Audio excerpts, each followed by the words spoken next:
On this episode of the Oklahoma Breakdown with Ikard and Lehman, presented by Riverwind Casino, we talk some OU football by giving you some summer workout updates, and we talk the Dime Time Retreat. Then Andrew Schlecht from The Athletic joins us to discuss the 2022 NBA Draft and gives us some predictions of what he thinks the OKC Thunder may do. We finish up with our winners and losers of the week, which, of course, we talk some OU baseball. Please download and subscribe to the podcast, rate it 5 stars, and write us a good review. Follow the show on Twitter, Instagram, Facebook, and YouTube. Just search Oklahoma Breakdown on any of those, and you'll find us. All right, our man Michael Hosty will kick this thing off. It's time for the Oklahoma Breakdown. It's a beautiful Thursday, June 23rd, and you're listening to the Oklahoma Breakdown with Ikard and Lehman, presented by Riverwind Casino. Riverwind is Oklahoma City's premier casino experience, and there are so many reasons why Riverwind is consistently voted OKC's #1 casino, but it all starts with their amazing variety of gaming thrills and excitement. Riverwind's beautiful, award-winning environment plays host to more than 2,800 of the latest electronic games with a huge selection of table games, including blackjack, blackjack match, roulette, and Teddy's favorite, craps. No matter what your game, Riverwind has it in spades and hearts. And the Beats and Bites Festival is rolling. Randy Rogers Band on July 9th with fireworks after the show. It's $5 general admission, and kids under 12 get in free. There will be a ton of food trucks, all kinds of things for the kiddos to do, including face painting and an inflatable obstacle course. To buy tickets, visit riverwind.com. Riverwind Casino, simply the best. Now recording this Wednesday night. Please leave us a 5-star review and a nice comment while you're at it. Also, we are finalizing our sponsorships for football season. So if you want to sponsor the podcast, you can email theoklahomabreakdown@gmail.com. Ted, June is supposed to be our slow time. What the hell is OU baseball doing? I know. I'm just kidding. Let's go. Content, baby. Let's do this. Awesome. So much fun. We will talk about OU baseball and winners and losers. I'm going to ruin it for you. They're going to be Teddy's winner. So we'll talk about OU baseball heading to the College World Series Championship Series there. We're also going to some NBA draft talk. The NBA draft, if you're listening to this on Thursday, the NBA draft is tonight, and it's an important one for the Oklahoma City Thunder. We've got Andrew Schlecht from The Athletic, who is on like 18 different NBA podcasts, including Down to Dunk, one of my favorite Thunder podcasts. So we've got him to talk some NBA draft, and he's a very knowledgeable man when it comes to basketball. So yes, he's done his research. Very well informed. Great stuff, man. He told us, and this isn't in the interview, but he has access to Synergy Sports. He said they can organize the film of like each prospect by play type. Like if he wants to watch the guy as a ball handler in the pick and roll, he can just touch a button and it pulls up every clip of that guy when he's the ball handler in pick and roll. So I was like, oh, that's why you sound so smart. You've literally watched every single clip of each of these guys in each of these situations. It's crazy. Analytics, man. That's the future of the sport. And the more you can break down the film, and you see it in football as well. There's a million different ways that you can dissect the film. It's just how much you want to do, because every input requires each play to be organized into all these different criteria. If you want to put in the work, you can break it down as far as you want. It's really cool. Yeah. But let's start with what we always start with. Oklahoma football. Ted, we got to start here. We've got some more information on the custom suits for the players. Good. We need to clear this up. Shout out to my man Seth from Q Clothier, who reached out to me, gave me some of the info on what went down. So Q Clothier is the company that did the suits. That is where I go and get my jackets. It's nice stuff. It's good stuff. So the players got to choose between 15 fabrics, some solid, some loud. They got to pick out the lining, of the suit. They got to pick out the lapels. They got to pick out the pocket on the suit. They got fully custom measurements on the suit. And I was told that all these guys had a great time doing it. And I mean this in a good way, took it very seriously. Like they were excited, but also like they wanted them to get those measurements right. These dudes want to look good in this custom suit. But the guys that I talked to, not sure when they will wear them, guessing home games or banquet or something like that. But I'll tell you this right now, man. Q Clothier makes some good stuff. They want to sponsor the pod. Come on, Q Clothier. Let's do it. But it is, I didn't think it was going to be like Men's Warehouse or anything like that. But when I found this out, I was like, damn, that's a nice free suit. Think about that. Congratulations to your guy, Seth. Can you imagine getting the call? Yeah. We need 100 custom suits. Yeah, we can do that. That's a nice phone call to get. Congratulations to them. That's a hell of an order there, but it's cool, man. I love it. I like that the guys going to be looking sharp. The problem is not necessarily a problem, but football players tend to either swell or shrink quite a bit, right?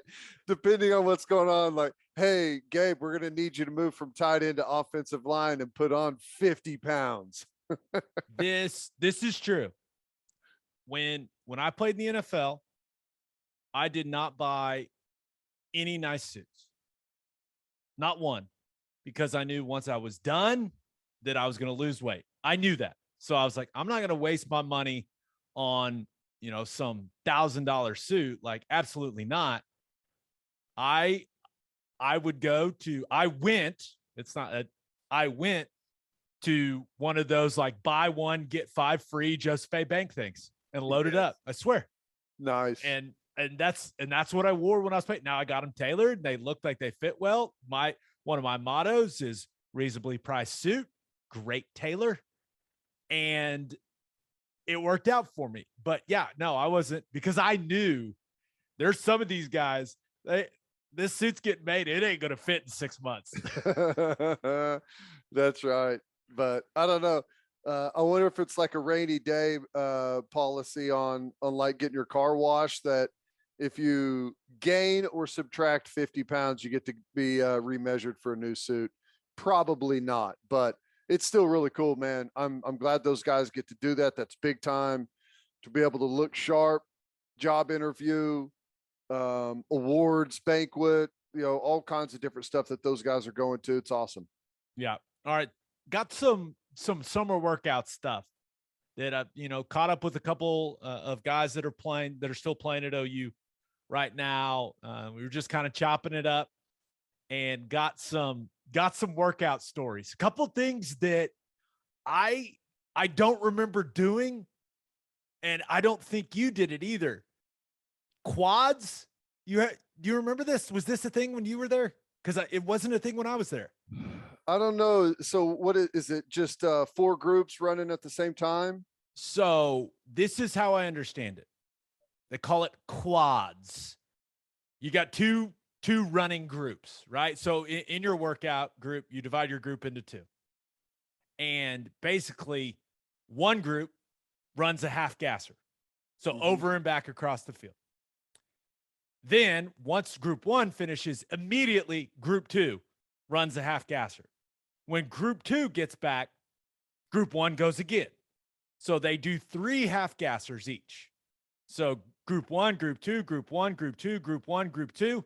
And then they immediately go and run a 60-yard shuttle in 15 increments. So 15 yards and back, 15 yards and back, no break.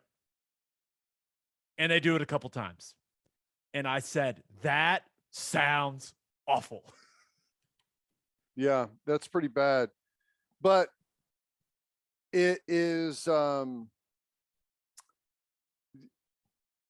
it's very functional, it sounds like to me. It's like playing football. It's 1-to-1 work to rest, and super intense, quick break. Super intense, quick break.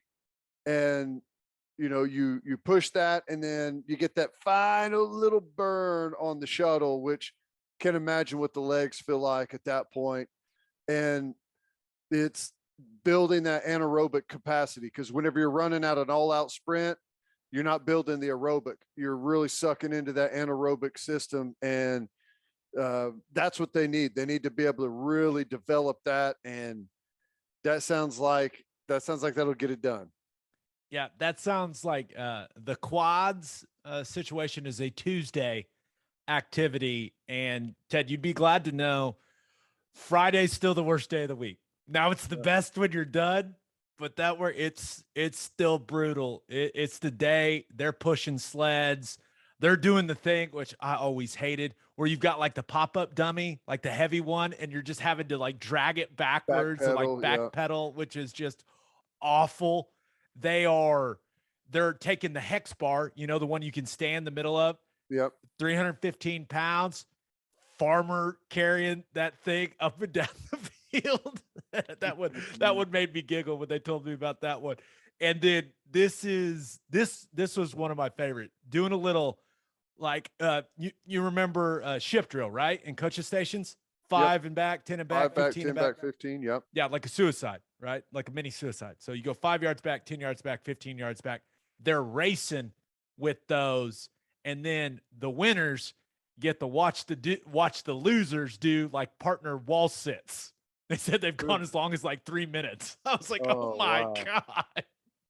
That's brutal. That's brutal. Yeah, I was wondering whenever you said the 3 half gassers, then a 60-yard shuttle, if that was the 5 back, 10 back, 15, because that's the 60-yard shuttle. But you said they were just doing it in 15s, 15 down and back. I was told both. Oh, okay. So I think that it is there's some 60-yard shuttles being had. I know that, but it sounds like these guys are having some fun, man. And I will say this, just talking to these guys, and I said, guys, I'm not trying to put you in a bad mood or anything, but you guys haven't run ramps yet? And they're like, no. I was like, oh boy. I was like, I made it very clear. After 4th of July, be ready. Friday, be ready, because they're coming. And also, no stadiums. Because remember, the stadiums that we grew to absolutely despise, that south end zone does not exist anymore. That is now all super nice, and it's suites. The south end zone was designed, I think the architects had running stadiums purely in mind whenever they designed that, because rarely do you find such a long and increasingly steep as you get higher stadium. They're usually kind of shorter with double decks above them, just kind of like the east and the west side are. That's interesting. I wonder if they'll get back on the ramps over there. There's a method to doing it. There's a method to breaking it down and running the ramps, but you're right. 4th of July tends to be a shifting gears phase.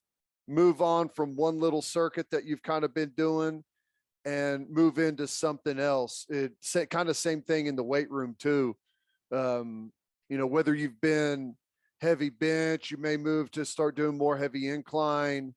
You may move from back squat to front squat, something like that. It tends to be a little bit of a transition whenever you come back for that second half. Yeah. July sucks. But be smart over the 4th of July, boys. Be smart. A water in between the beers. It would be my advice. Hydrate, gentlemen. Okay, one last OU football thing to talk about. The Dime Time Retreat. And listen, I'll say this. This looked awesome, right? I mean, you got your starting quarterback taking a group of the other quarterbacks, wide receivers, running backs, tight ends. You go to the lake, you run some routes, you throw the ball around a little bit. Even in the clip, like, first of all, whoever did the video, fantastic work. I was wondering about that. Was that an OU thing? Was that the OU crew that did that? I don't know. We could probably ask and find out. Well done. I think a lot of those video guys and gals listen to this. So guys, let us know. Right. Yeah. It was impressively shot and edited. Yes. So I know a lot of people want us to talk about, okay, a couple guys weren't there. Like, where was Braden Willis? Where was Theo East? Guys, maybe they just wanted to enjoy the weekend and they didn't want, like, you don't understand what these workouts are like. Like, if somebody was like, no, man, I just want to lay in bed and like sit on my couch, I completely understand that. I don't know if that's what happened there, but some people are trying to make a really big deal of like Theo Weiss and Braden Willis and a couple of those guys not being there. I was like, I promise you, it's not a big deal. Yeah, it may have been the guys that had a hard time on Fridays with the hex bar, possibly, or maybe the sleds suffering some consequences from those workouts. I heard, because remember they got Monday off because of Juneteenth, right? Mm-hmm. New national holiday. And so I believe Tuesday was now Wednesday, and it didn't sound like med ball went very well for the offensive line and defensive line. It sounded like they got the come back at 3:30, please. Woo. Yeah. The med ball is just do it right the first time, guys. It's much better, I promise. It seems I know people listening right now are saying, really, med ball sit-ups? How could that be hard? It sets the tone. You know what type of day it's going to be right away. I don't know if it's hard to describe, like, the anxiety when you sit on the turf to start that. Yeah. Like, you're nervous to throw a med ball to another guy. Yeah. The worst thing about it is, in the panic and in the scramble, you realize that whoever your typical med ball partner is, like, rolled an ankle the day before and they're not there or something. And now in the scramble, you have to find a new partner. And that game right there, you have to know each other. Use the same partners every time, because if you get a bad partner that can't throw it to you on time and quickly, it's going to totally destroy your rhythm, and you're going to be in pain and not going to be able to finish, and you're going to be back at 3:30. This is what med ball does. It scars us. It's been a long time since we've done these workouts, and we're still like, oh my gosh. And it distracts us. Ankle hook. You got to do the ankle hook. Hard ankle hook is the key. I'm pretty sure I have a bone spur in my right ankle from doing those feet in behind the other guy's leg. But back to the dime time retreat. Looked like a lot of fun. It's really nice for those guys to get away. What they're going through right now is, I wouldn't categorize it as fun. Now it's productive, and they're growing, they're getting bigger and faster and stronger, but it can be a little rough on the psyche. So to see this is something like professional quarterbacks do, right? What Dylan Gabriel pulled off here, right? Get your guys together, the camaraderie, the brotherhood, you eat some food, drink some drinks, and, throw the ball around a little bit and, swim around in the lake. Like, it's cool to see him be that type of leader, right? And I think it says a lot about his leadership style and how he carries himself. So I was pretty impressed by that, because that was a lot of guys, man. That's a lot of dudes to take to the lake. Yeah. And the other thing is, I mean, it's weird saying this, but it's what it's become. It looks good on social media. I mean, as good as it is for him to do and to build that camaraderie and, be the quarterback of the team, it also shows really well for Oklahoma football. It's like, dang, that looks like fun. I'd like to be a part of that. And, there's a method to that madness. There's a reason why it's all beautifully shot, beautifully edited, in a great location. You got drones flying over, and it makes it look like Oklahoma is a very desirable place to go play football. It did. And I will say, where were the offensive linemen? Well, you know this. No. Wait, what? Would they have drank too much beer and you can't film it? Is that? Yeah. That's probably the most. Now, things may have changed. When I was playing college football and we went to the lake, I got hammered. Full disclosure. Now, I was responsible. I wasn't driving a car. I wasn't driving a boat. I was riding on a boat and I was just walking places or getting in a Uber or cab or whatever the hell we were using back then. But maybe the most impressive thing about this entire thing is there is not a single alcoholic vessel in this video. Right. Well, that's what I'm saying. You ask where the offensive line are. This is the Instagram model shoot, right?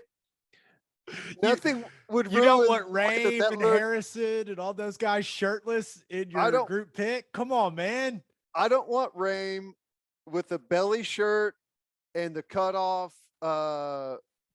football pants that centers wear on shorts day. Oh, yeah. The white ones? Yeah. Oh. I don't want him in the picture ruining how glamorous the whole thing looks. It looks great. It almost looks like the Top Gun scene on the beach, right? Everyone sweating, chiseled abs, running routes, beautifully shot. You can't throw a sloppy offensive lineman into that. How dare you? Offense. No offense. How dare you? Maybe I'm going to find a way. Let's find a loophole to where I could take the offensive lineman to the lake and glamour shoot it. With like a tub of potato salad. I am dead serious. If we can get a corporate sponsor for it, I know I've got a place we can stay. Or I say that. Hopefully my wife's aunt and uncle say okay. I think I can handle it. We just need some sponsorship and we can turn it into an NIL thing. Glamour shoot it. Yeah. Oh yeah. We're getting a photographer and slow a videographer. motion fat guys running on the beach. It'd be awesome. That'd be hilarious. I want to do it so bad. Oh, honey, I'm going to leave you and the baby for the weekend. Yeah. I'm taking the O-line to the lake. What? I'll explain it. I'll explain it later. All right. Let's finish the OU football stuff with Call Your Shot. We asked you guys, what did you think of the Dime Time Retreat video? And got some interesting responses. Some people wondering where a couple guys are. Like I said, I don't think you should read too much into that. This one comes from @Maverick2280 on Twitter, who says, General Booty has freaking meat hooks for hands, and Jaleel Farouk looks like a middleweight boxing champion. So this kind of goes into what you're saying. People are looking at how good these guys look in the picture. Yeah, General Booty, he does have that's a big hand on that kid. And then wait a second, was that his thumb? That is his. Yeah, that's a big. If you're watching on YouTube, that's a big mitt. Is that a youth-sized football? My goodness, Booty. Wow, that's weird. That's weird. That's in a good way. Yeah. In a good way. And this other one comes from @Sooner4Venables, who says, I think that it was a great chance for those quarterbacks and wide receivers to build some camaraderie outside of the practice field. And I completely agree. I think that I know it looks good. I know it looks great on social media. I know that, some people may say, oh, that's what a quarterback's supposed to do. Well, he didn't have to do that. He didn't have to get that organized, but he did. And I'm a firm believer that everything matters. It all adds up to how, and it all affects how you end up playing on Saturdays. And I think it's a really positive thing that these guys went and did. Yep. There's no doubt about it. We throw around the team building and the camaraderie a lot, but it's just a simple fact of sports. Teams, I mean, look at the OU baseball team. Teams that like each other, teams that hang out with each other, teams that get along really well, play better. I always say that it's just our nature as humans. You'll always be able to accomplish more for someone else than you will be for yourself. And whenever you can build that as a group, you find something special. And the more people that are involved, the more people that feel that way. There's no outsiders, there's no cliques, there's no animosity. I mean, there's going to be stuff, right? You got 100 guys, but the tighter you can be, the better it is for everyone. Absolutely. All right. Time for birthday shout outs. Happy 14th birthday to Chloe Brock. Happy 21st birthday to Jake Burton. Happy 30th birthday to Karen Natividad. Happy 30th Natividad. birthday. Did I nail that? I think I nailed it. You did. Happy 30th birthday to Ricky Stover. Happy 35th birthday to Jared Clark. Happy 35th birthday to Ryan Williams. Happy 36th birthday to Josh Stevens. Happy birthday to Sheldon Lee, and shout out to Mike and Tommy Lee. We got a couple late additions. Welcome to the world, Bear Michael Atkinson, whose dad beat me in the Oklahoma State Championship in 2009. Ooh. Football? Football. Ouch. Yeah, it's okay. It's fine. And then happy birthday to Jordan Dunn. Glenpool had a better team than us, man. There's no shame in it. It's fine. No shame. It happens. Okay, let's get to our interview with Andrew Schlecht. But first, the only place to stop when you're road tripping is Love's Travel Stops. Love's has over 600 locations in 41 states, offering 24-hour access to clean and safe places. Whatever your road trip needs are, Love's has it. Fuel, fresh food, all the snacks and drinks, including, yes, my favorite, Java Amore. That coffee is fantastic. Love's also has you covered if you forget your phone charger or headphones. They've expanded their mobile to-go zone so you can grab any of that stuff there. Make sure you download the Love's Connect app for exclusive offers from today's most popular brands. Use the Love's Connect app on my way home. It was great. It's fantastic. Awesome. It also includes a route planner and store locator. When you see that red neon heart on the highway, stop in and say hi at Love's Travel Stops. For a full list of what Love's has to offer, visit loves.com. Innopolis Clothing is the exclusive home for all of our Oklahoma Breakdown merchandise. If you want to live your life in buttery soft comfort, go to opolisclothing.com. That's OPOLIS clothing.com and use promo code TED, TED, for 10% off your entire order. You still get a discount on all of the OU and OKC Thunder gear as well. That's opolisclothing.com and use promo code TED for 10% off. Buttery soft and 10% off. And make sure you send your kids to Bishop McGinnis Catholic High School. Bishop McGinnis Catholic High School has a long tradition of educational excellence. With a 12-to-1 student-to-teacher ratio, no student is overlooked. Bishop McGinnis's college prep curriculum offers 22 AP courses. There are numerous clubs and organizations for students to join, and as a proud member of the OSSAA, there are 14 sports offered.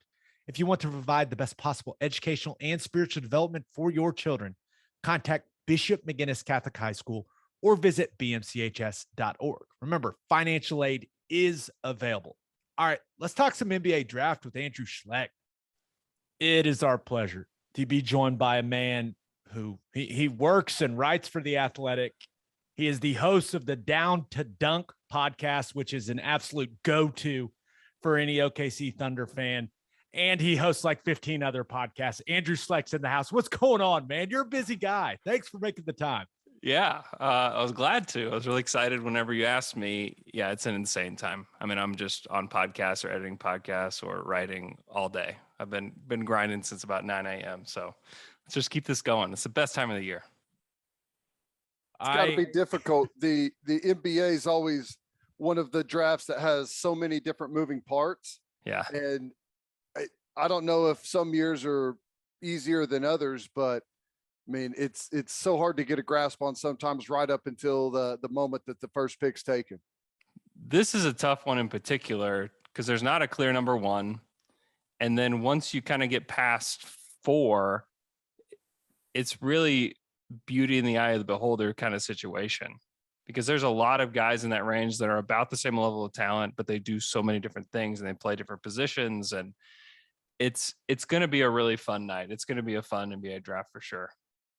So before we kind of get into what the Thunder may do with these first round picks, you've sat in on a lot of these interviews with the prospects when they've had media availability. And what is up with all these kids being grown up Thunder fans or saying they want to come to OKC? Like, are we cool now? Is Oklahoma City cool? What is happening, man? This is the Russell Westbrook, Kevin Durant effect, right? We forget these were kids whenever Russ and KD were at the height of their powers. Now, there's some unique stories out there with some of these guys. Like Jeremy Sohan was a Thunder fan in part because he was born in Oklahoma, and the first NBA game he ever saw happened in London when the Thunder went over there and played one year. They just played like the one-off game over there. And so that was a part of his story. But then you just have like the other random guys that like Johnny Davis grew up like just loving the Thunder, just like this random kid from Wisconsin, but it's just because of Russ and KD. And it's really weird. And it makes me feel really old to think about like that kind of stuff coming full circle. With the NFL, anytime you ask a player about where they'd like to get drafted, it's like, you're not getting an answer. Yeah. It doesn't matter. It's anywhere. You may be able to pry out of them who they were a fan of whenever they're growing up or recently, or maybe a scheme set that matches up maybe well with their talents, but it's really hard to pry it out of anyone. Is it the same thing with the NBA? Yeah. I mean, you're not getting a lot of anything out of these guys right now. The interviews are only for guys in different markets asking the players if they've worked out for their team. And that's what they're for. Guys that are trying to get stuff for stories. It's like, come on, man. Like, no, you're not getting a story out of this. Like, you should just stop. Because you're just like, did you work out for the team? Some of the guys are just flat out unwilling to say who they've worked out for. I'm like, well, that's a Thunder guy right there. But you can get them to talk a little bit about what the workouts were like. And that's about it. And then you can like see like a glimmer of what their personality is like some. And really the guys that are really good, you can get a really good feel for that. And the guys that are really bad, you're like, oh gosh, like this is really awkward. They've had no media training. They don't know how to answer our questions. And this is just outright awkward. So there's been a few of those, but most of these kids are actually really good. So it's clear that this is viewed as a 3-man draft right at the top. Now, yeah. I think this draft has quite a bit of depth when you talk to people that, that are studying this closely like yourself. But Jabari Smith, Chet Holmgren, Paolo Banchero, out of those 3 guys, who's your guy, right? Because I know with how involved you are, covering the draft and studying these prospects, you've got a favorite guy. Out of those 3 guys, who's yours? It's Chet. He's definitely my favorite prospect. He's the weirdest prospect in a long time. And to me, if you're going to swing for the fences with a prospect, they better be different in some way. Because if you think about the guys that have come in and changed the league, I mean, a lot of guys in the past have been like, oh, well, they're going to be the next Michael Jordan. Like, when did that ever actually work? There was never like a next this guy. The guys that came in and changed the league were just so different. I think about like Steph Curry. When Steph Curry came into the league, people didn't know what to do with Steph. They were like, oh, he's this little shooter that's not really a point guard, and he's not really going to help you get into offense, but he shoots it well. Is he just like super Eddie House? Like, what is that what he is? Like, people didn't know. And then Super Eddie House. And then you think about Giannis. Well, Giannis was like unknown for a lot of reasons, but even like the first like couple of years of him being in the league, people are like, well, if he doesn't shoot the 3, then things aren't going to work out for him. Like, the dude's got a ring and he's still not very good at shooting, because people didn't know what to do with that style of player. Like, well, maybe he can be Kevin Durant. Well, no one can be Kevin Durant. Like, everybody stopped trying to compare people to Kevin Durant. No one's going to be Kevin Durant. So I think Chet's the most different out of all these guys. I think you can find guys that are similar to Jabari, similar to Paolo, but Chet's this 7-footer who is going to be one of the best rim protectors in the league. He was one of the best players in transition in college basketball last year. And that wasn't just, grabbing the ball and going and dunking it. I mean, he would pull up from 3 in transition. And then it's so hard to imagine what he's going to be at the NBA level as an offensive player, just because he didn't get a ton of opportunities. Like, that was Drew Timmy's team, and Drew ran everything through him. And so with Chet, you wonder what it will look like in the half court if he does end up on the Thunder. But I think he's got the potential to shoot from 3. He has incredible touch. He shot like 80% at the rim, which guys don't do that. And I know people are worried about the biggest thing is if he just looked quasi normal, we're not having these conversations. Like, he's the number 1 pick. But the fact that he just looks goofy, people don't know. People are just like, I don't know. Look at him. Just look at him. He can't be the first pick. We can't put him on an NBA court. Like, are you kidding me? I mean, to me, that's the biggest hurdle for everybody. I think people see him and they're like, man, Sean Bradley will kind of look weird too. Maybe he's Sean Bradley. It's like, well, that's not a good comp. Well, Kristaps Porzingis, he's white, blocks shots, and shoots 3s. He's got to be just Kristaps. Like, well, no, that's another bad comp. The hardest thing for people is imagining what a guy who doesn't have a good comp is going to be in the NBA and then making them the number 1 pick. It was easier with Zion because he was just a monster. I was like, oh my gosh, like, look at that guy. He's like this physical freak that's 260 pounds and can jump out of the gym. But Chet, he's this skinny, white American kid that has one of the most unique skill sets ever. And he looks funny. He doesn't do himself any favors. He got on the Zoom with like his hair puffed out like all the way. It's like, man, you're just leaning into it, aren't you? Like, it's so to me, I just think if he had just a normal look about him, we're just talking about him as the number 1 pick, period. But Jabari looks the part, Paolo looks the part, so it's easier for people to picture what they're going to be in the league. I keep seeing it. I keep hearing it. I keep reading it, that Chet is a good rim protector, will be a good rim protector in the NBA. I just can't see it. There's not another rim protector that looks like that. Yeah. I mean, it's one thing to block shots in college basketball. It's another thing to be in the paint, blocking shots, being a rim protector in the NBA.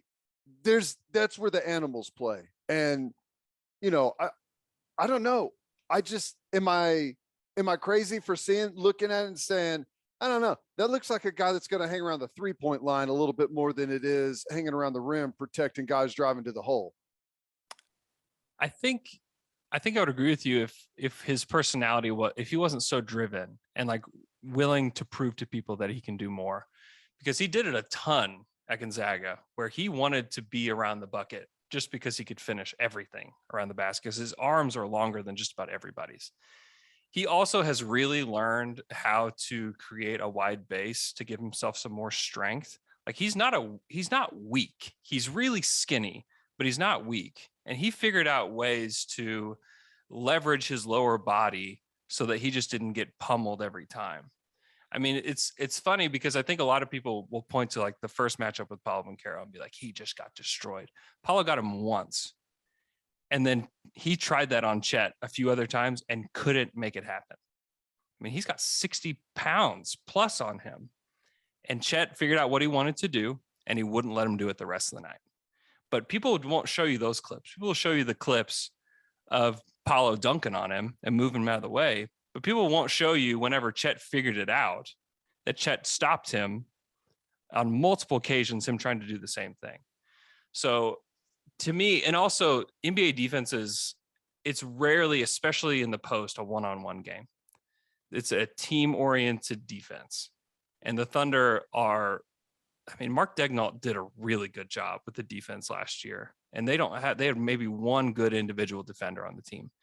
And for portions of last season, they were in the top half of the league on defense. Like, they had no business being the top half of the league on the defense. They didn't have any good rim protectors.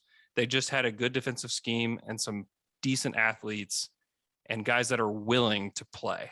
And Chet, I think you plug him in there. I think you can compare him a little bit to like what Rudy Gobert was when he came into the NBA. Super skinny, guys would drive right at him. And he proved to them over and over again, like, you shouldn't do that because I'm going to block your shot. And Rudy, multi-time defensive player of the year. I think that body type is going to be similar. Like, Rudy's not giant. He's still pretty skinny. And, part of the reason that the Thunder lost in the first round a few years ago is because Rudy deterred Russ from going to the rim, and I think that Chet's going to be similar. It's going to take some time.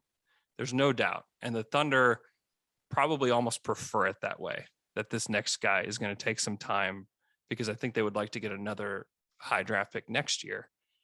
However, I do think that he's got the highest ceiling amongst all these guys just because he has such a unique skill set that could really blossom into something that we have really never seen before.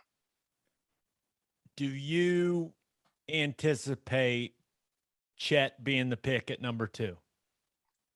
I do. Yes. Yeah, I do. I would be surprised if they went in another direction. You look at those 3 guys, right? Jabari, Chet, and Paolo. Is there any chance Sam Presti pulls some sort of ultimate Sam Presti guy and selects someone other than those 3 guys? And if he did something like that, who may be kind of that wild card? I mean, the only guy that you could take outside of those 3 is Jaden Ivey.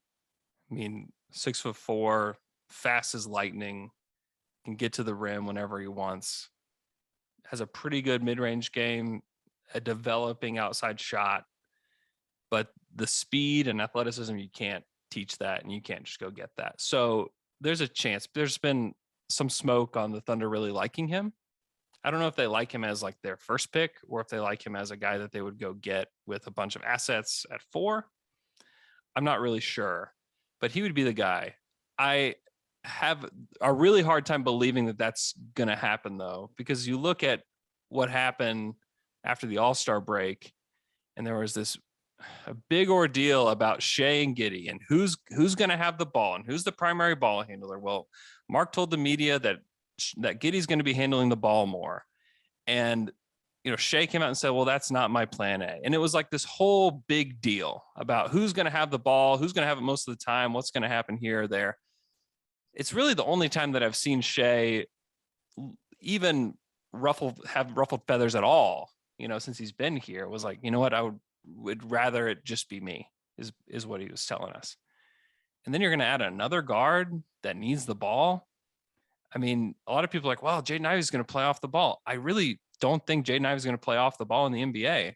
I mean, if you look at the play types that he had, the 2 most common play types that he had at Purdue were pick and roll ball handler and transition. In both cases, he's got the basketball in his hands. I mean, I think that totals up to 50% of what he was doing at Purdue. So to say like, oh, he'll just be off the ball. Well, he really wasn't very effective off the ball at Purdue last year. He's not that great of a shooter. So you're going to put him on Oklahoma City. To me, I don't know if you can start those 3 together. I don't know really how that works. To me, if they took Jaden Ivey, it would be they trade down to 4. They pick up a 2023 first round pick that is either like top 1 protected or unprotected. And you signal to the fan base, we value the 23 draft more than we do any of these guys. And we're not going to be very good next year because we're giving Mark Daigneault the biggest headache that a coach could ever have. And like, we're giving him these 3 guys, these 3 young guys that are hungry, want to prove that they're the guy. And we're going to make him figure it out, So I have a hard time believing that they're going to do that because the situation that they have now is like, you've got 2 really good guards. You've got some other pieces developing around them, and you have virtually no talented big men. And this is a draft with talented big men at the top. It would just be strange to me if that's the direction that you go. I want to go back to Chet for a second, which I'll just tell you, it's the only one guy that I want them to draft because I'm not really sure. And I think it is just interesting to watch, and you said that maybe they want a bit of a project. I don't know if that's the right word, but maybe something that's not just instant because You like to possibly be in a similar spot next year. Mm-hmm. But what is the timeline? Because I know these days, like whenever sorry that I compare everything to the NFL, but it wasn't very long ago that whenever you took a rookie quarterback in the first round, the expectation was sit a year or two until you're ready and then take over. Well, that's gone. Mm-hmm. If you're not playing right away, it's almost a disaster, and everyone looks at the pick like it was a mistake. So what is the timeline for you? Like what is acceptable, and the player that you see, like the potential there, how long down the road do you think it is until, and maybe it's an impossible question, but how long until maybe that player that you are imagining could actually be the guy we're watching? Yeah. To your last question, I think it'd probably be 2 or 3 years before you start really seeing what he can do. I mean, these guys get in the weight room and you're going to see pretty quick what they're going to become.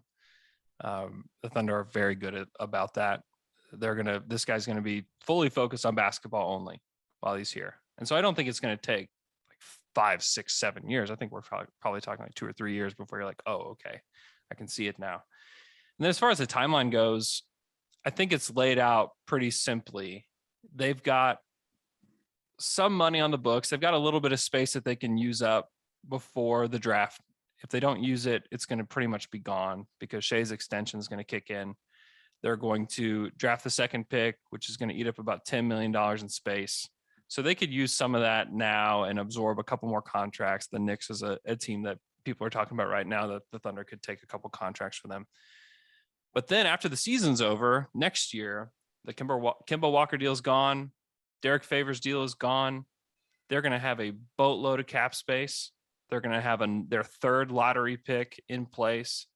And there's a new collective bargaining agreement that's going to be signed in the summer of 2023. It could be a lockout. Maybe, maybe not. I don't know. But that to me is that above everything. And I think they actually lined up the cap space and the flexibility to be with the new collective bargaining agreement so that they can know the rules they're playing with. If you look back at the first iteration of the Thunder, they got screwed over by the league over and over again because the league was making new rules as they were trying to build their team. Kevin Durant's contract got changed overnight without them even knowing it. And like instantly they're paying Kevin Durant more money. Like, okay, what's going on here? The rule that they enacted after Kevin Durant left was that you could extend them at a more reasonable amount. Well, that didn't happen until after Kevin left, so that kind of screwed them over. There were just a lot of things along the way. They didn't smooth the cap, which allowed Golden State to get Kevin Durant. So I think if you're Sam, you kind of are beating your head against the wall. Like, okay, like every single time these rules are being changed, but we're the ones that are losing. So I think if you're Sam, you look at it and say, I'm not making another move to make this team a championship contender until I know what the rules are. And so if he can understand what the rules are after they make a new CBA in 2023, then I think it's more favorable to take 5 first-round picks and trade it for player X, and then try to move this team forward with more pace. But until then, I just don't know that there's a reason to go out and do anything like that. What he's telling you, Ted, is we're going to sit through another season of pain is what he's telling you. And get ready. Okay. Another tough subject. Lou Dort. Mm-hmm. Some rumors are out there, right? Whether it's Dort in 12 to move up to go get a player. Mm-hmm. Does the Thunder want to pay him long-term? So I guess my question for you is simple. After Thursday night, is Lou Dort a member of the Oklahoma City Thunder? I think so. I think you look at the rumors that are out there. It's like Lou Dort in 12 for 4. Well, if you're a Kings fan, if that's the deal they do, I think you're livid. I think that's a horrible deal. I think if you're Portland as well, Portland's got 2 small guards that they're going to start. You think you want to add Lou Dort to that team? Now, they just traded for Jeremy Grant. I don't think so. That doesn't make a lot of sense to me. Is that the player that you're going to add to your team that's going to make you a Western Conference contender? Like, I just don't think so. So I think he probably is on the team after this. I also think a lot of this really depends on the negotiations that are happening behind the scenes. Is Lu Dort's agent pushing for 20 million? If he is, then maybe you are just trying to find a landing spot for him somewhere else with a team that would be willing to pay him that much money. If he's asking for 15 and he's just like, listen, I want just a reasonable deal that can keep me here. I want to play with Shea. I want to play with the franchise that gave me a chance. Lou was actually a Thunder fan growing up too. So I think that there may be a reason for him to stick around and him wanting to. So really, to me, it's more about those negotiations than anything, because they can extend him this summer. They can decline his option and then extend him this summer, or they can pick up his option, have another really cheap year of Lu Dort, and then try to give him a new contract when he's an unrestricted free agent next summer. I think you can make the case for both, because they're going to have so much cap space. It's not really going to matter if they sign him to like a 3-year, $45 million contract. And then I think that they will know if they can bring him back as an unrestricted free agent next summer too. I don't think they would be afraid to do that, because that would allow them the most flexibility with regards to team building next summer. That's kind of what I've been predicting all along, is that they'll let him get to unrestricted free agency and still bring him back. That's what I think is probably the most likely thing. But if they can lock him up on a cheaper deal, I think they'll do it. And if he is holding out and saying like, I want to be an unrestricted free agent now, I want as much as you'll give me, I think they'll say, okay, we'll send you to the Wizards or whatever. What's the flip side of that?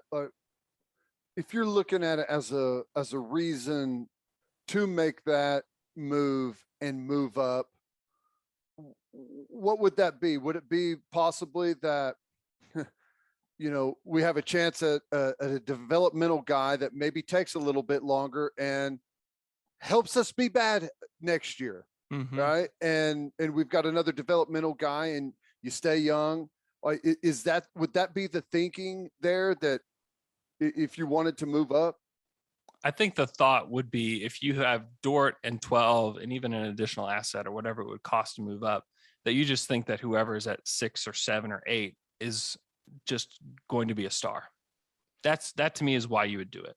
I don't know that you would do it just because. I don't know that the draft is all that different at 7 than it is at 12. I think you could probably get a player that's just as good at 12 as you could at 8. And so I wouldn't do the deal. I just don't think that it's going to be worth it at the end of the day. However, it's all about like Sam's evaluations on these guys. Like, he has more information than any of us do. And if he thinks that like Jalen Duren is going to be a stud, then he'll go get him if he can.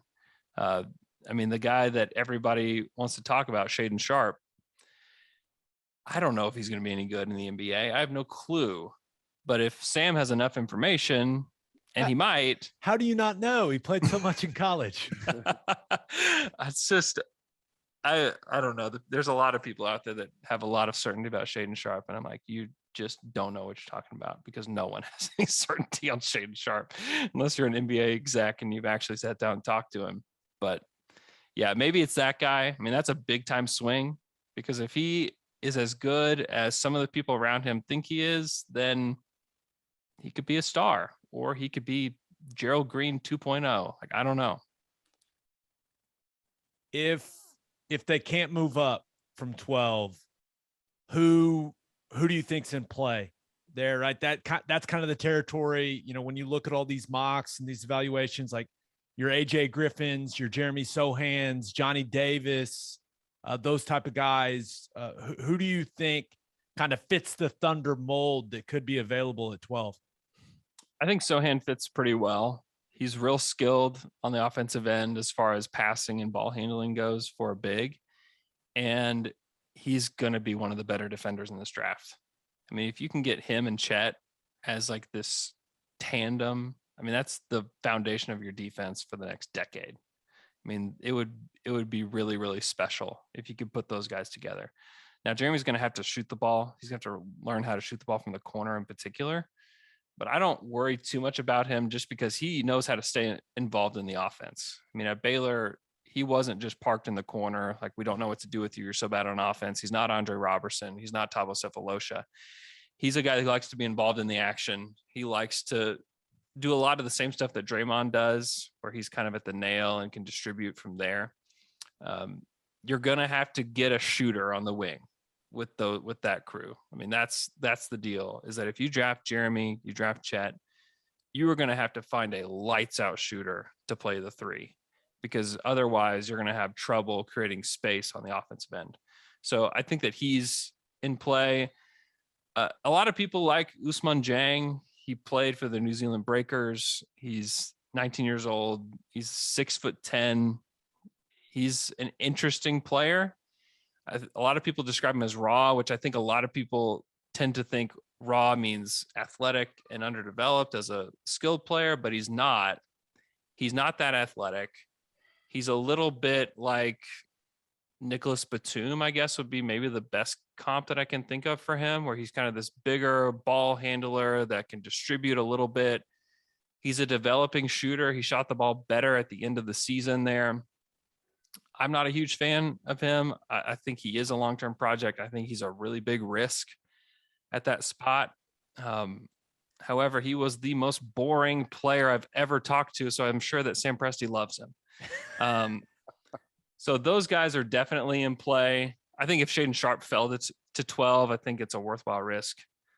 I don't know that they would take Johnny Davis out of Wisconsin.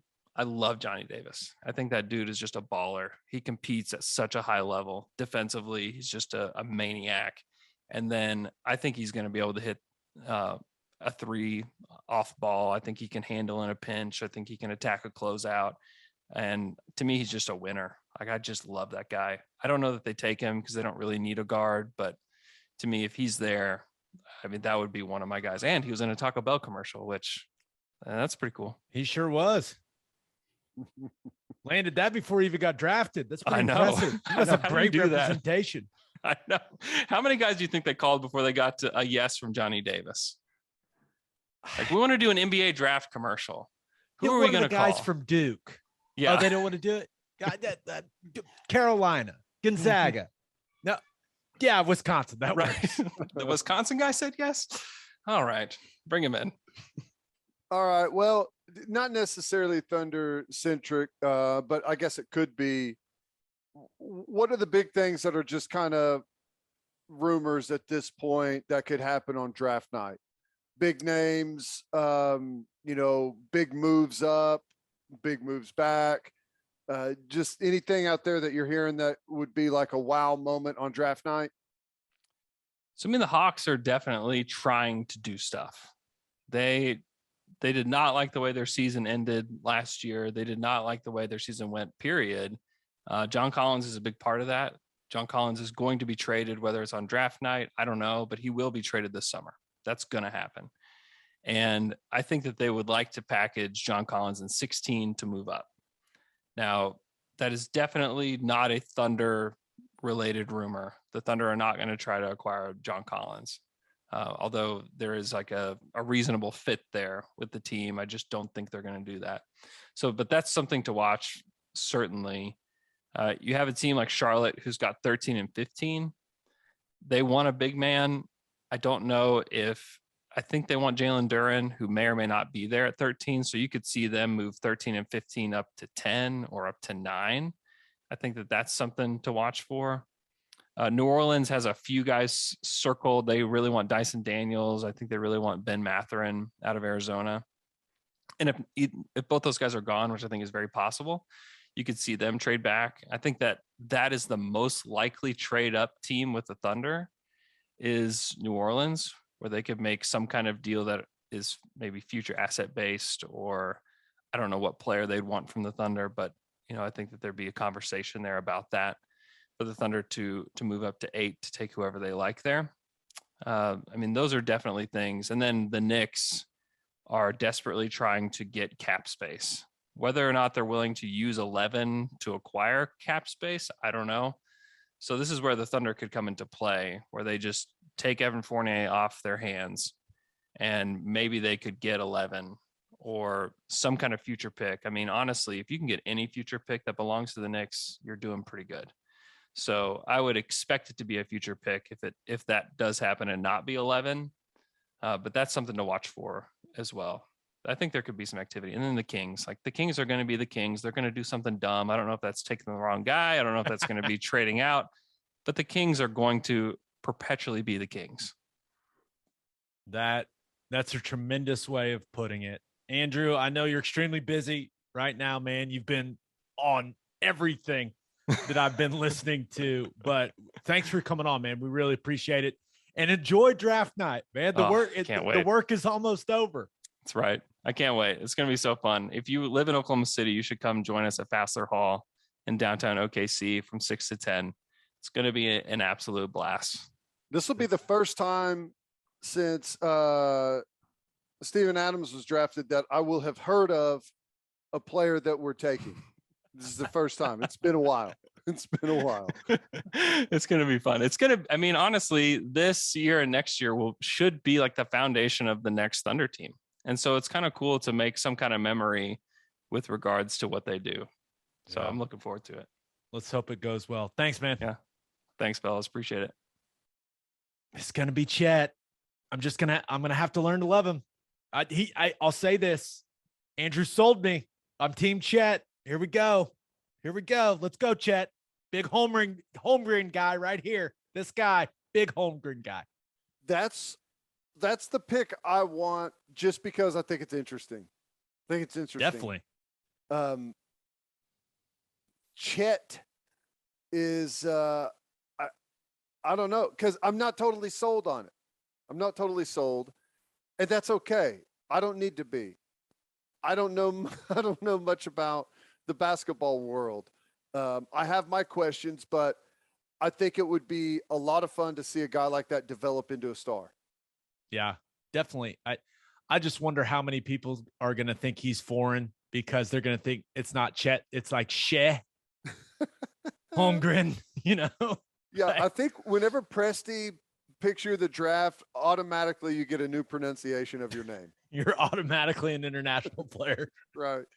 Yeah, I don't know. All right, let's finish up with our winners and losers of the week. But first, it's time to get back out on the golf course, people, and there's nothing better to drink on the course than the #1 seltzer in golf, Clubby Seltzers. Clubby Seltzers is an Oklahoma company that is already winning national awards because their product is delicious. It tastes exactly like a club special, but it's a seltzer. They're not just for the golf course either. They're perfect to drink by the pool, after mowing the lawn, whatever. If you haven't tried Clubby Seltzers yet, go grab some. You won't regret it. Clubby's first variety pack is out. So go find some. To find a place near you that has Clubbies, visit clubbyseltzers.com. We've got my son's first birthday party on Saturday. Ooh. Golf theme. Clubbies will be had. They will be had. Plenty of them. There's other small children coming. That's going to be great. Yes. Pass those around to the dads. Yeah. And attention, business owners. You need Insurica in your life. Yeah, you do. Insurica is one of the country's largest insurance brokers with 30 offices throughout Oklahoma, Texas, and the Southwest. Insurica is able to customize programs by accessing the latest information from many insurance carriers. They compare and contrast coverage offerings and pricing in order to design a cost-effective, comprehensive program to meet your business's specific needs. Insurica's clients become best-in-class businesses by working with Insurica's team of advisors to manage risk. Purchasing insurance is only one way to protect your business.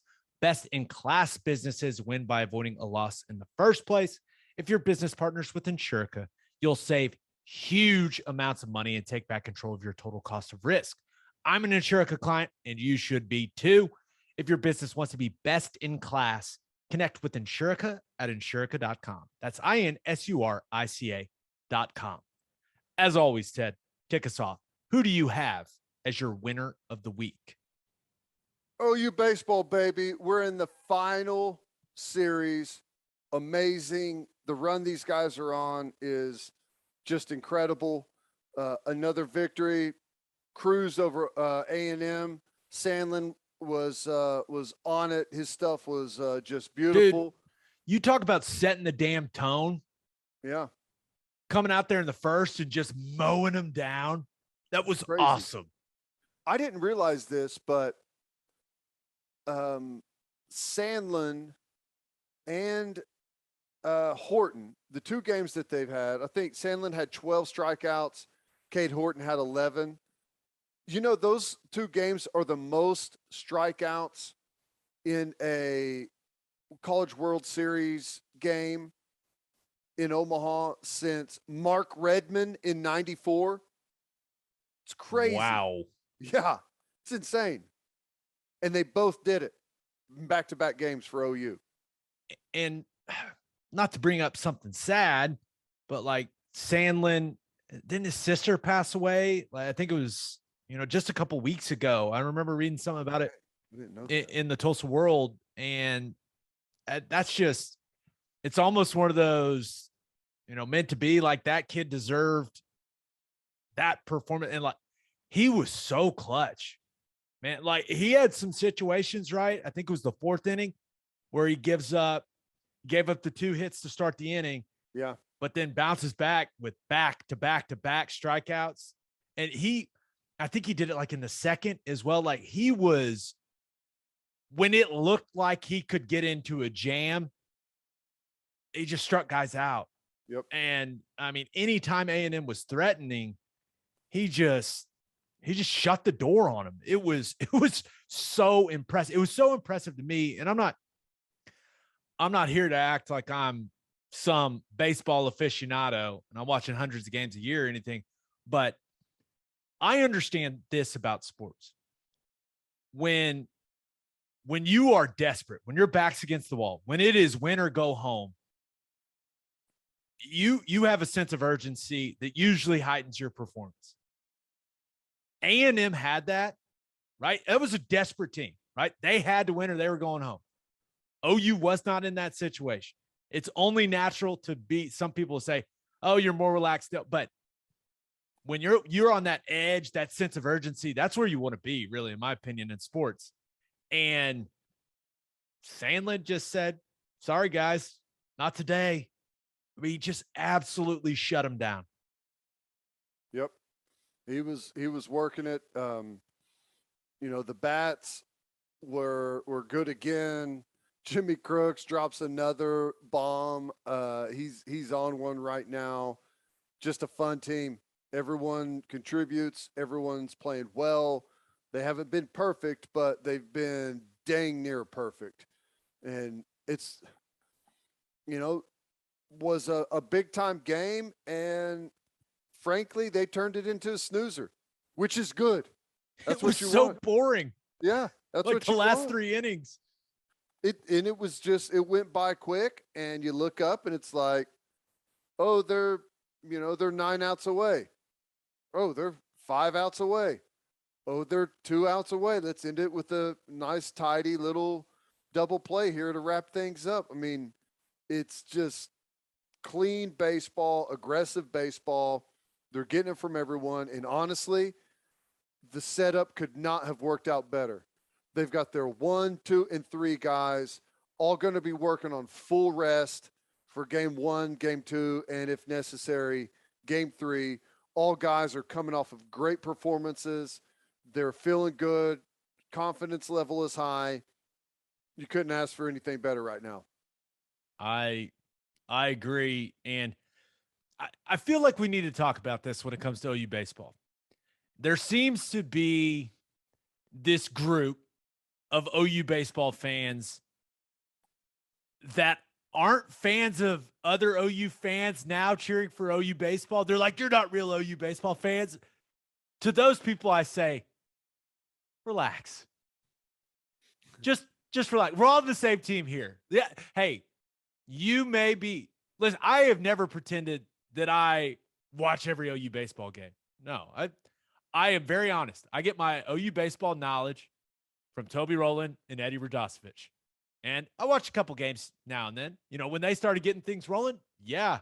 If you want to call me a bandwagon fan, like, listen, I've been going to OU games since I can walk. I ain't on any bandwagon, so you can shut the hell up with that.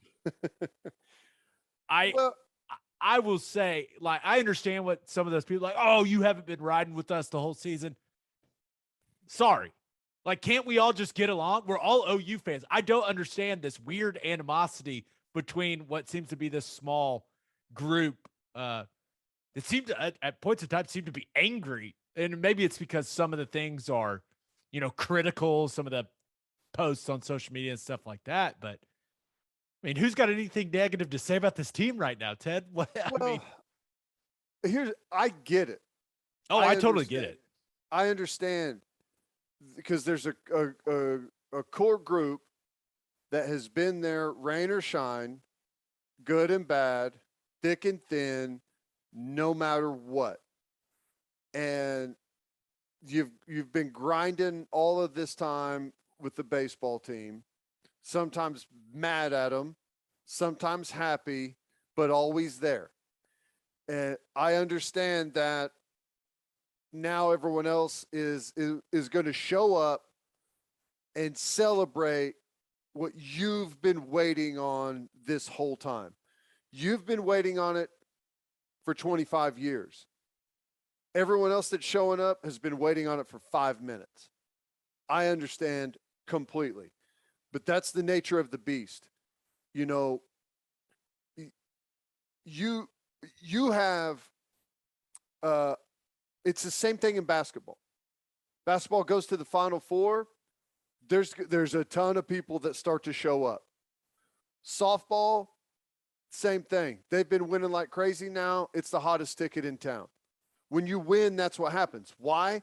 Because you got a massive group of OU fans, right? They're OU fans. There's going to be a bunch of people that show up in Omaha that aren't baseball fans. They're OU fans.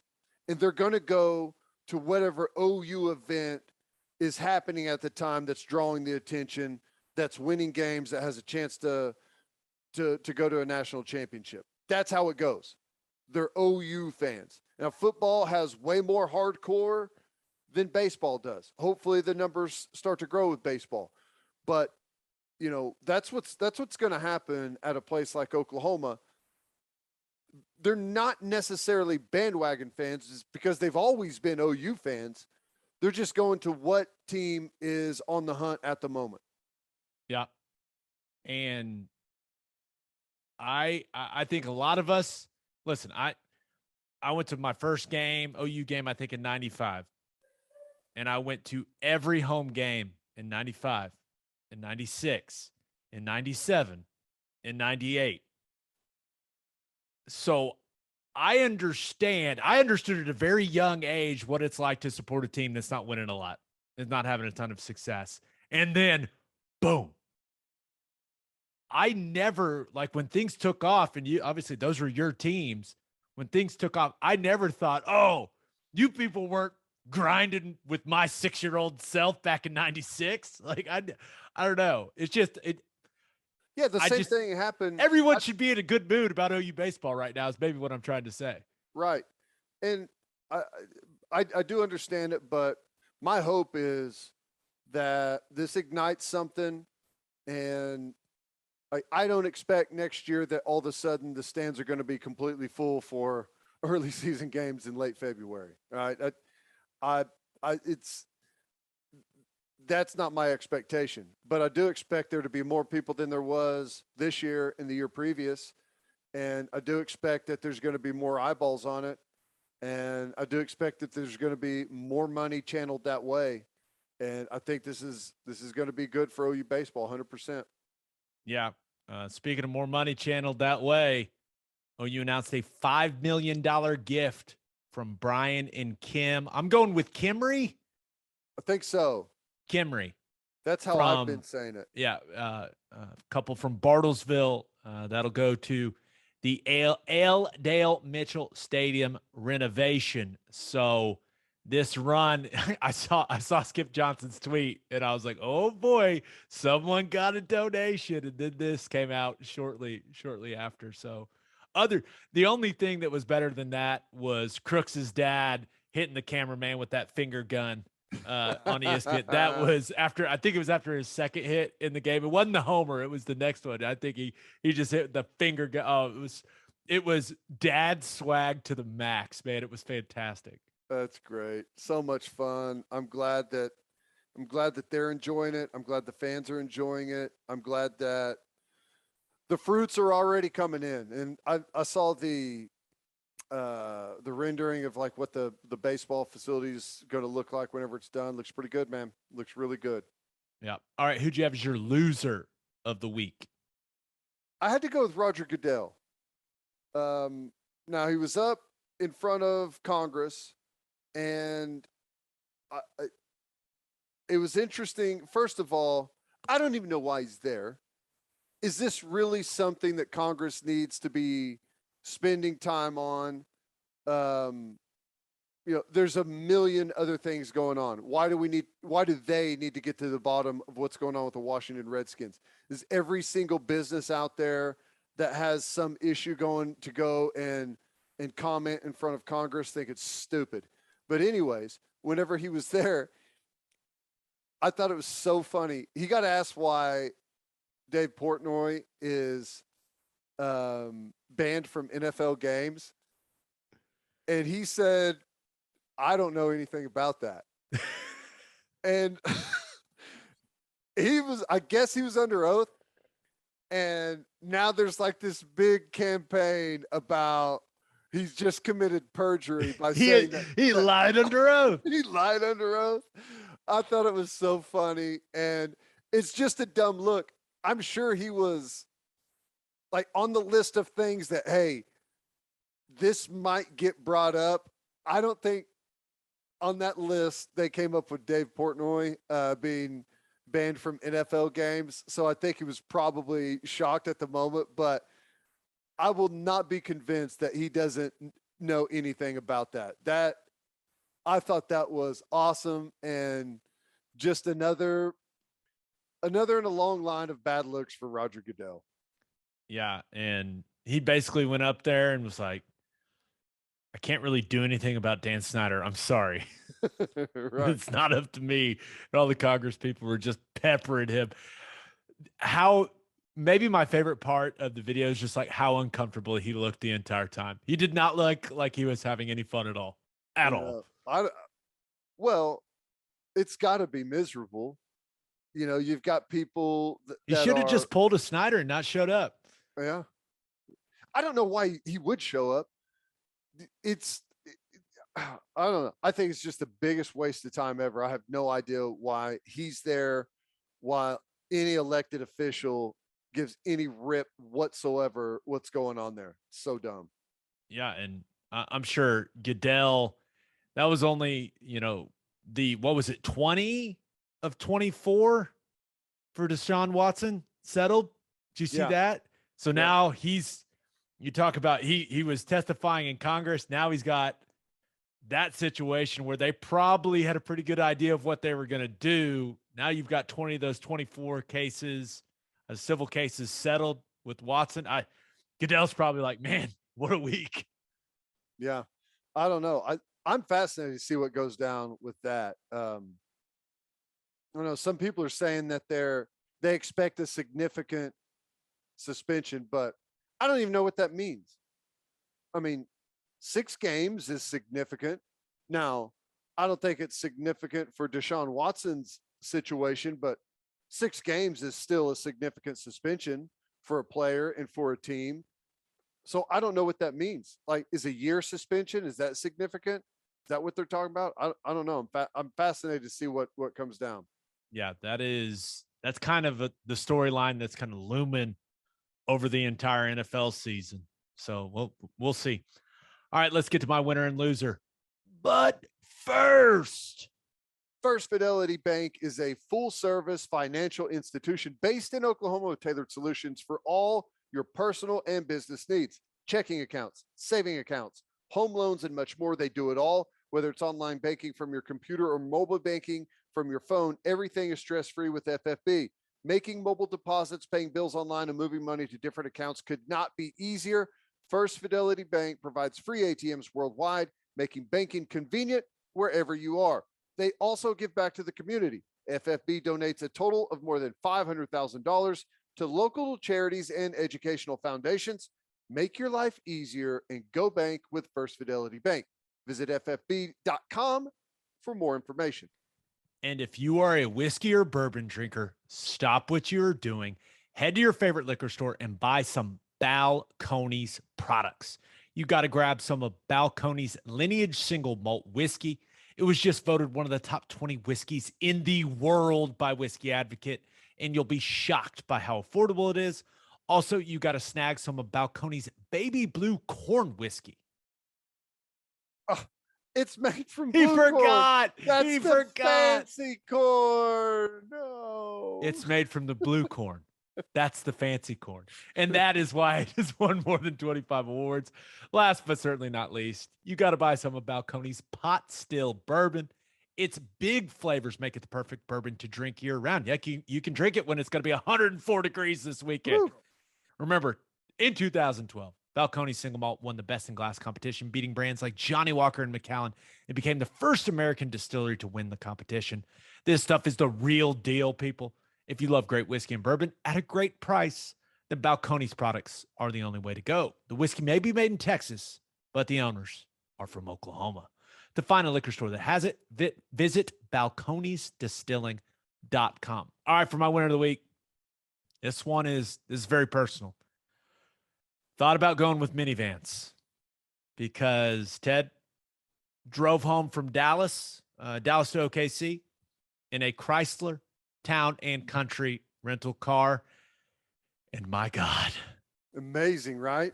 what an efficient and practical, easy to operate, handled well. What a piece of machinery. Amazing. That minivan. I don't think I'll ever be able to convince my wife to let us have one, but I'm a firm believer, like everyone with kids should have one of those. In and out with the car seat, so easy. Just the convenience, the just low key elegance. I mean, there was so much space. It was me, my wife, my 1-year-old son in his car seat, my sister-in-law. We had all been gone for more than 3 weeks. We had like 10 suitcases in that thing too. No problem. And plenty of space for activities. It's incredible. They're amazing. I used to do my radio show from this Dodge dealership, and they always had some of those, like either the Town and Country or the Pacifica there. And on breaks, I'd go sit in and be like, this is amazing. All of the TVs in there. They've got everything you could ever ask for. I wish I could just force my ego to shut up and drive one. That would be the best thing ever. I see guys driving minivans and I envy those men.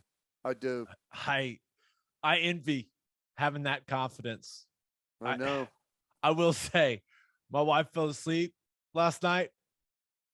I looked at Toyota Siennas, like the premium Toyota Sienna, for like a solid 20 minutes. I watched the YouTube video, like the YouTube tour of the interior. Gabe, we took an Uber in Orlando from Disney World to the airport in a Toyota Sienna. And I was like, hey, this is awesome, because we had 6 people in it and everyone's luggage, it all fit in the back in an area like this big. Somehow all the luggage fit in there. Everyone was spread out. I was like, this thing is awesome. And I was looking up prices. I was watching videos. They're like half the price of the car that you drive, dude. I know it. That's hilarious. Oh. Maybe I may reach out to our friends at Fowler Toyota and just inquire, just see what the Sienna inventory is looking like. No promises. I just want to take a look, maybe drive it a little bit, I'm just saying. But my winner of the week, LIV Golf. Strong week for Greg Very Norman strong. and the crew. Now we thought them applying for official world golf ranking points. We thought that was going to be the big story this week. that was like the fifth thing on the list of big things for that new tour. LIV golfers, they're going to be allowed to play in the Open here in mid-July, which is big news for them. So they just got to play in the U.S. Open. Now they're getting to play in the Open Championship. And then you had some names come over and join the LIV Golf Tour. And one of them is an OU man, Abe Answer. And I thought his statement that he released was interesting, right? Said playing in LIV would allow him to spend more time with his family and friends, said it would allow him to spend more time and invest more time back in his home country of Mexico. He's an OU guy. We got to support him. But this is a guy that, you know, is a top 20 player in the world. Yeah. Has been playing some really, really good golf. So when I saw that, I bet the LIV people were fired up, a little international flavor. They're like, you know, a Mexican-American, you know, dual citizen there. That I'm sure they're really, really pleased with that. And also the guy, he's a hell of a golfer, right? Yep. No doubt about that. They may not even know about the tequila yet. Right. Yeah, that's awesome. Can't blame him. Fewer tournaments, more money, more time back in Mexico, more time with family and friends. Hey, it's, you know, guys are going to make those decisions. And I think it's going to be more younger guys making those decisions. I mean, you got to face it. This day and age, far fewer people are caught up in the traditions, the stories and the legacies. And it's more about, hey, I don't want to do this forever. I want to make as much money as I can right now and set myself up, set my family up. And that's kind of where things are. Now, the longer guys have been on tour, the more reputation and name they've built for themselves. Well, they may be a little bit more invested in what that legacy means and what the tradition means because they want to be a part of it. The younger guys coming out, they want the quick buck. Yeah. And when the LIV golf model was originally being discussed, where it was less golf for more money, the first person I thought of was Brooks Koepka.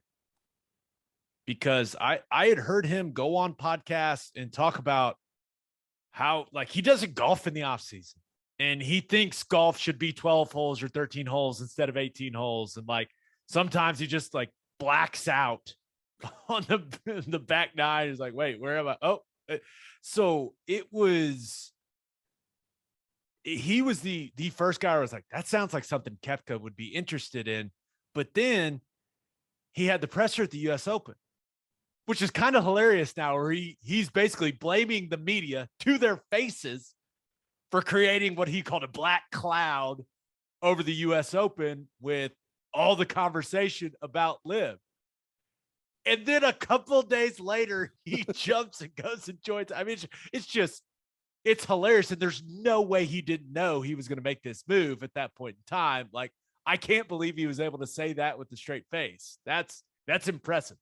It really is. But he's a 4-time major winner, and he's only 32 years old. Now he's had the injuries, right? And they're starting to pile up for him, but he's the number 19 player in the world.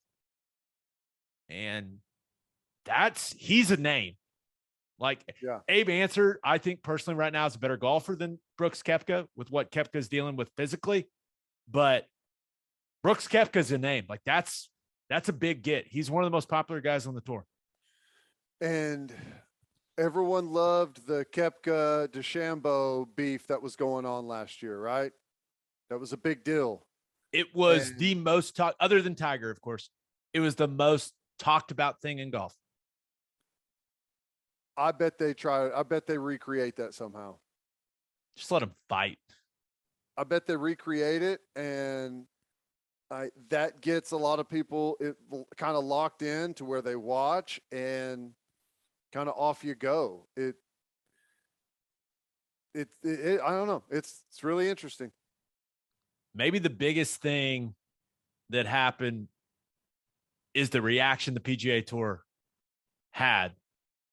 I mean, because in Golf Digest, they had all the details, right? And they put them out there. There was a meeting on Tuesday with Monahan and all the players, mandatory, right? There at the Travelers in Connecticut. And basically starting in 2023, the PGA Tour schedule, it's going to, and this sounds awfully familiar. It will include 8 limited field, no cut events with purses of $20 million or more for the top 50 finishers in the prior season's FedEx Cup standings. 8 events, ton of prize money, trying to get all the best players. Sounds like, is that something that LIV Golf has done? If I was a player sitting in that meeting, I would have said, "You sons of bitches. Are you kidding me?" So you could have been increasing the purses all along, huh? Could have been doing it all along. But now, only after some pressure and after some guys are leaving to go elsewhere, now you want to raise the purse. Isn't that interesting? Amazing that before long, or not too long ago, hey, be happy at what we're giving you. Look at what the purses were before Tiger Woods. This is the greatest time ever for golf. Be happy with what you're getting. Amazing. It just goes to show you everything that they've said it's just crap. It's so frustrating to me that the way that they've handled this and what they've said about the players that have left, what they've said about their reputations, all of that. And then now you're going to start offering the same type of stuff. It's amazing. It's funny how that works, huh? Yeah. All right, for my loser of the week, I thought about going with any haters of the Golden State Warriors because they looked like they were having a damn blast at that parade. Draymond Green, I mean, these guys, as they should be, just wasted. Draymond Green just drunk on the mic, cussing up a storm in front of kids. Got no problem with it, by the way. Did you see Steph Curry looking drunk as a skunk took a picture with that actual goat that was wearing a Curry jersey? I mean, what an incredible picture. It was crazy. Wild event. Sometimes there's nothing happens out of a championship parade. Other times it's like, oh, wow, what a scene. And this kind of worked its way into one of those, what a scene. It wasn't quite Tom Brady throwing the Super Bowl trophy across the channel or spray painting riot horses in Philadelphia, but it was still a good one. Give me all of the drunk Klay Thompson content. I want it. I mean, all of the things that happened to that dude. First of all, loses the championship hat on the boat, flies off his head on the way to the parade, and was filming himself while it happened. Just incredible content. I mean, just incredible. Then guy is just chugging Hennessy. And I mean, Hennessy is not my favorite, but he was getting after it. Did a Michael Jackson dance in the middle of the street with the championship trophy. What else did he do? Oh, did you see the video of him tripping and truck sticking the lady? Yeah, I did. Amazing. It was awesome. I just like that lady's walk. It's almost like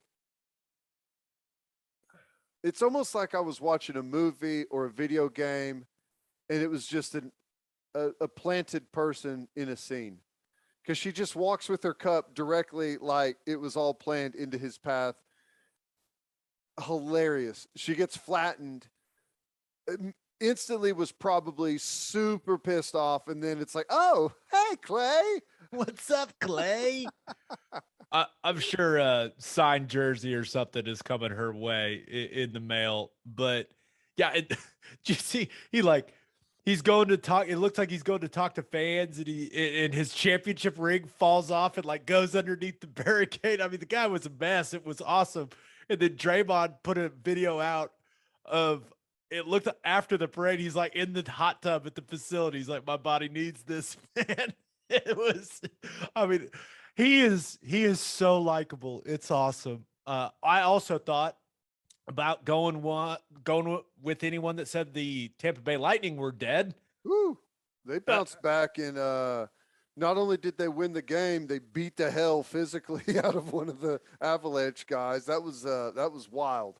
Yeah, so they win game 3, 6-2. Game 4 is going on right now as we're recording, and Tampa Bay's up 2-1 with 8 minutes to go in the second period. So we'll see how that one ends up. But yeah, nice bounce back by the back-to-back defending champs. But my loser of the week, Rob Gronkowski. And I know that sounds weird, but he retired for a second time, and I just feel like no one believes him. I mean, even his agent was like, it's just my opinion, but I wouldn't be surprised if he comes out of retirement if Tom asks him to here during the season. Like he is, and maybe it's because we gave him all his praise when he retired for the first time back. And what was that, like 2018 or whatever it was? Yeah. And we all kind of unloaded our content, our Gronk content then, but he's undoubtedly one of the best tight ends ever, right? 92 total touchdowns. That's only behind Tony Gonzalez and Antonio Gates. Saw on ESPN. He is the only tight end ever. 3 seasons of 1,000 yards and 10 plus touchdowns. Wow. And he was an incredible blocker. Yep. I mean, Especially he was early before he acquired all the injuries. He was a beast on the line of scrimmage. Absolutely. And when a guy of his caliber announces a retirement, like there's supposed to be a certain reaction, and that reaction has not happened because it's the second time he's retired. And I feel like everyone's like, you're coming back, man. I mean, come on. You didn't even hold a press conference. You just put out a little 1-page social media post. We don't think now. Maybe the thing that Brady put out there, talk about in heartfelt statement from Tom, maybe that means it's actually it's for real. But he's one of the best players ever in his position. He retires and everyone's like, we don't believe you. Well, right. We'll see you when you come back, Rob. Thanks. Yeah, even my first reaction was, he's just trying to get out of training camp. He don't want to have to go through training camp.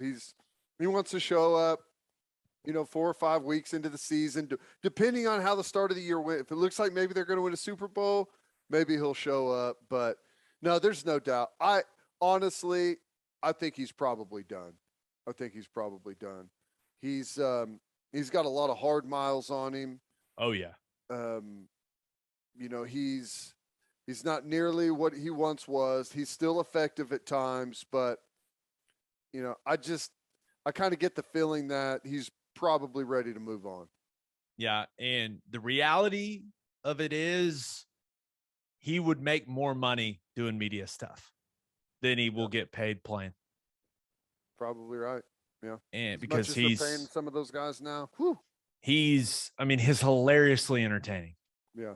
So there's a lot of money waiting on him in the media space. So I'm sure he's got stuff lined up already. But if it's the last time we've seen Gronk, hell of a football player, man. Yep. Hell of a football player and a hell of a career and a lot of rings. So it may or may not be the last time we see him, but didn't get quite the reaction I'm sure he was expecting. And he didn't thank the Patriots or any Patriots fans in it. It was just like a Bucs retirement, and Patriots fans were killing him about it. Yeah. Well, I don't know. I think he will, whenever whenever it gets to that, he'll maybe, I was going to say he'll get what he deserves as far as a send away, but I don't know. It's kind of hard. It's like, I don't know. It's like you can't really have like 2 celebrations for the same thing at 2 different times, right? And once you do the first retirement, you're never really going to get anyone to really jump back on board with the big, let's redo this thing all over again. But he is awesome. guaranteed Hall of Famer. Yep. And on that note, episode 225. Can you believe we've done 225 of these? It's crazy. It's crazy. I feel like it's still going well. It's fresh. It still feels fresh, man. We just started this thing. Just started, baby. And we'll have a new podcast that'll drop Monday morning. Hopefully we're celebrating an OU Baseball National Championship. I hope so. Just a reminder, you can hear Teddy from 3 to 6 on 94.7 The Ref. You can hear me on SiriusXM Big 12 Radio, channel 375. Hope you all have a great rest of your week. Have a fantastic weekend. Stay cool out there, people. Drink lots of water. Water in between each alcoholic beverage. It's good. It's a good formula. Until next time, we appreciate y'all for listening. Do what you always do, Oklahoma. Take care of each other.